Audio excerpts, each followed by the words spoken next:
এই বইটা প্রত্যেকের ঘরে একটা কবি থাকা উচিত। প্রায় ৪৭টা গল্প লিখছে, পড়েছি কিছু, আমার বাচ্চাদের পড়তে দিয়েছি। ছোট বাচ্চাদেরকে যারা একটু পড়তে পারে তারা যেন পড়ে বিশুদ্ধ আকীদা মানহাজে বড় হয় এবং সহি গল্প শিখে, ভুল গল্প শিখে সারা জীবন ভুলটা টানে, বলতে শুদ্ধটা পড়া উচিত। আলহামদুলিল্লাহ কোরআন সুন্নাহ ভিত্তিক গল্প উল্লেখ করা হয়েছে এবং ভালো মাজদা থেকে আমি দেখেছি, ভালো পছন্দ হয়েছে আমার। আপনারা ইনশাল্লাহ এটাকে যথাযথভাবে সংগ্রহ করবেন। আসসালামু আলাইকুম রহমতুল্লাহ বারাকাতুহু। আলহামদুলিল্লাহ চলো শুনি কোরআনের গল্প সিরিজ বের করেছেন লামআন প্রকাশনী।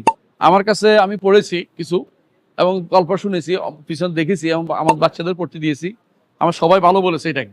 ৪৭টা গল্প আছে, বাচ্চাদেরকে অনেকেই গল্প দেন, অনেকের গল্প পড়ে আপনার বাচ্চা নষ্ট হয়ে যাবে। এটা কোরআন সুন্নাহ ভিত্তিক গল্প উল্লেখ করা হয়েছে এবং ভালো মাজদা থেকে আমি দেখেছি, ভালো পছন্দ হয়েছে আমার।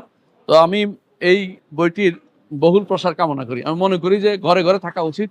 ছোট বাচ্চাদেরকে যারা একটু পড়তে পারে তারা যেন পড়ে বিশুদ্ধ আকীদা মানহাজে বড় হয় এবং সহি গল্প শিখে, ভুল গল্প শিখে সারা জীবন ভুলটা টানে, বলতে শুদ্ধটা পড়া উচিত। আলহামদুলিল্লাহ এরা সহি আকীদা মানহাজের ছেলে বলে এরা লিখেছে। আমি মনে করি এই বইটা প্রত্যেকের ঘরে একটা কবি থাকা উচিত। প্রায় ৪৭টা গল্প লিখছে, চিন্তা করতে পারেন, ছোট ছোট করে বাচ্চাদের জন্য।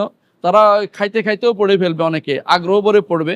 গল্প বাচ্চারা পছন্দ করে, বড়দেরও পড়তে পারে, বড়রাও পড়তে পারে, শুধু বাচ্চাদের জন্য না। আমি মনে করি বড়রাও পড়তে পারবে। এটা আপনারা ঘরে রাখবেন, পড়বেন। ওই সমস্ত গল্প অনেকেই ঠাকুরমার ঝুলি অথবা অমুকের অমুক এগুলি থেকে, এগুলি খুব ভালো, কারণ ওরা আকীদা মানহাজে জ্ঞানী না, ভুল তথ্য দিয়ে ভর্তি করে রাখে। এগুলো শুদ্ধ আছে বলে আমি মনে করছি। আপনারা ইনশাল্লাহ এটাকে যথাযথভাবে সংগ্রহ করবেন। এটা আমি আপনাদের কাছে অনুরোধ থাকলো। আসসালামু আলাইকুম রহমতুল্লাহ বারাকাতুহু।